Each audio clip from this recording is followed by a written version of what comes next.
Hello दोस्तों, आज की कहानी है चौराहे की काली, जो एक सामाजिक कहानी है जिसके अंतर्गत पंडित को संत राम ने कैसे सबक सिखाया। आइए सुनते हैं। मेरी बीबी बहुत बीमार है पंडित जी। संत राम ने पंडित से कहा, ना जाने क्यों उस पर दवाओं का असर नहीं होता है। जब वह मुझे घूर कर देखती है तो मैं डर जाता हूँ। तुम्हारी बीबी कब से बीमार है? पंडित ने पूछा। महीने भर से। पहले तुम अपनी बीबी से मिलवाओ, तभी मैं यह बता पाऊंगा कि वह बीमार है या उस पर किसी भूत का साया है। मैं अपनी बीबी को कल सुबह ही दिखा दूंगा। इतना कहकर संत राम वहां से चला गया। पंडित भूत प्रेत के नाम पर लोगों को बेवकूफ बनाकर पैसे ऐंठता था।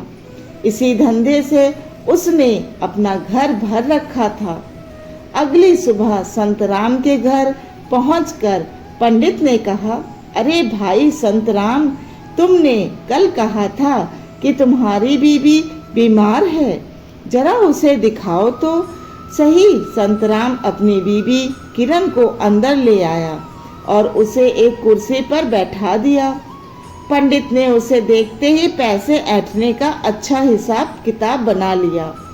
किरण के बाल बिखरे हुए थे और कपड़े काफी गंदे थे।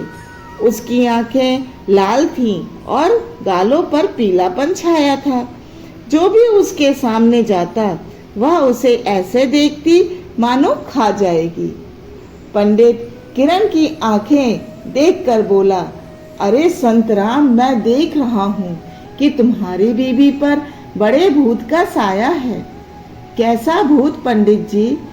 संत राम ने हैरानी से पूछा। तुम नहीं समझ पाओगे कि इस पर किस किस्म का भूत है। पंडित बोला, क्या भूतों की भी किस्में होती हैं? संत राम ने पूछा। क्यों नहीं, कुछ भूत सीधे होते हैं, कुछ अड़ियल, पर तुम्हारी बीबी पर। पंडित बोलते बोलते रुक गया। क्या बात है पंडित जी, जरा साफ साफ बताइए। यही कि तुम्हारी बीवी पर सीधे साधे भूत का साया नहीं है। इस पर ऐसे भूत का साया है जो इंसान की जान लेकर ही जाता है। पंडित ने हाथ की उंगली उठाकर जवाब दिया। फिर तो पंडित जी मुझे यह बताइए कि इसका हल क्या है। संत राम कुछ सोचते हुए बोला। पंडित ने हाथ में पानी लेकर कुछ बुड़बुड़ाते हुए किरण पर फेंका और बोला, बता तू कौन है, यहाँ क्या करने आया है? क्या तू इसे लेकर जाएगा? मगर मेरे होते हुए तू ऐसा कुछ नहीं कर सकता। पंडित जी, आप किससे बातें कर रहे हैं? संत राम ने पूछा। भूत से, जो तेरी बीबी पर चिपटा है। धीरे से पंडित ने कहा। क्या भूत बोलता है? संत राम ने सवाल किया। हाँ, भूत बोलता है, पर सिर्फ हमसे, आम आदमी से नहीं। तो क्या कहता है यह भूत? संत राम, भूत कहता है कि वह भेंट चाहता है। कैसी भेंट? यह सुनकर संत राम चकरा गया। मुर्गे की, पंडित ने कहा। पर हम लोग तो शाकाहारी हैं। संत राम ने कहा। तुम नहीं चढ़ा सकते तो मुझे दे देना, मैं चढ़ा दूंगा।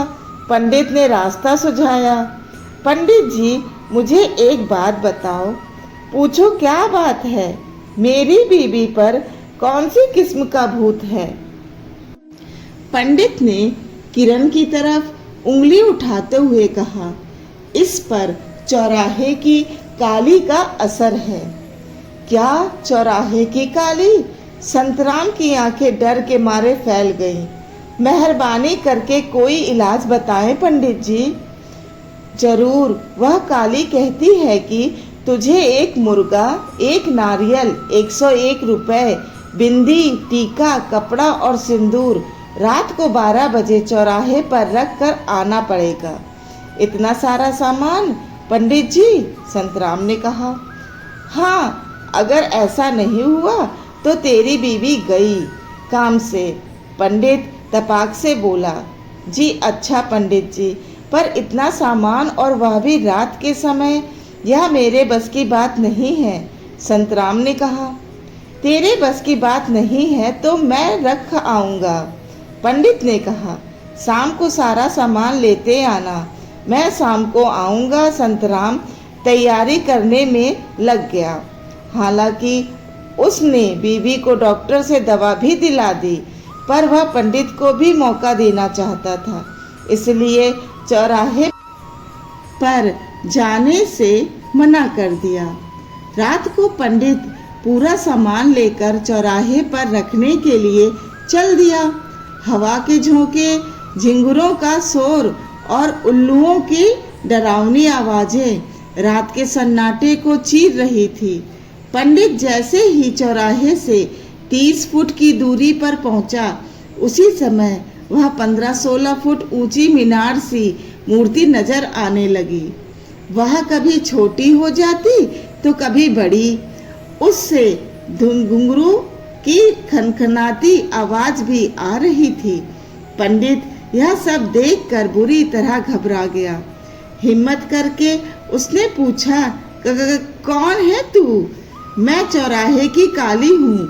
मीनार से घुंघरुओं की झंकार के साथ एक डरावनी आवाज निकली, तू क्या चाहती है? मैं तुझे खाना चाहती हूँ। मीनार में से फिर आवाज आई, क्यों? मेरी क्या गलती है? पंडित ने डरते हुए पूछा। क्योंकि तूने लोगों से बहुत पैसा ऐंठा है। अब मैं तेरे खून से अपनी प्यास बुझाऊंगी। कहते कहते काली धीरे धीरे नजदीक आ रही थी। पंडित के हाथों से सामान तो पहले ही छूट चुका था। ज्यों ही उसने मुड़कर पीछे की तरफ भागना चाहा, उसका पैर धोती में अटक गया और वह गिर पड़ा। जब पंडित को होश आया तो उसने अपने आप को बिस्तर पर पाया। वह उस समय भी चिल्लाने लगा, बचाओ बचाओ, चौराहे की काली मुझे खा जाएगी। कौन खा जाएगी? कैसी काली? पंडित जी के कानों में संतराम की आवाज गूंजी। पंडित ने आंखें खोली तो अपने सामने संतराम व गांव के तमाम लोगों को खड़ा पाया। पंडित फिर बोला, चौराहे की काली? नहीं पंडित जी, आप बिना वजह ही डर गए हैं। वह काली नहीं थी। संतराम ने पंडित को थपथपाते हुए कहा, तो फिर कौन थी वह? वहाँ मैं था पंडित जी, आप तो यूं ही डर रहे हैं। संतराम ने कहा, पर वह तो कभी छोटा तो कभी बड़ी और घुंघरुओं की आवाज। पंडित बड़बड़ाया, ना ना नहीं, तुम नहीं हो सकते। क्यों नहीं हो सकता? मैं वही नजारा फिर दिखा सकता हूँ। इतना कहकर संतराम काला कपड़ा लगा लंबा बांस जिसमें घुंघरू लगे थे ले आया। उसने बांस से कपड़ा कभी ऊंचा उठाया तो कभी नीचा किया और खुद को बीच में छिपा लिया। तब जाकर पंडित को यकीन हुआ कि वह काली नहीं थी। संतराम ने पंडित से कहा, इस दुनिया में ना तो भूत है और ना ही चुड़ैल। यह सारा चक्कर तो सरासर मक्कारी और फरेबी का है। और क्यों पंडित जी, मेरी बीवी दवाई से ही ठीक हो गई। पर अब आप बताइए, आप कैसे ठीक होंगे? लगता है चौराहे की देवी ने तो आपको पकड़ लिया। चौराहे की काली अगर आपको पकड़ी है तो आप उसका निवारण कैसे करेंगे पंडित जी? पंडित जी शर्माते हुए सबसे क्षमा मांगते हैं। इसीलिए कहा जाता है कि अंधविश्वास पे विश्वास ना करके स्वयं पे विश्वास करना चाहिए। धन्यवाद।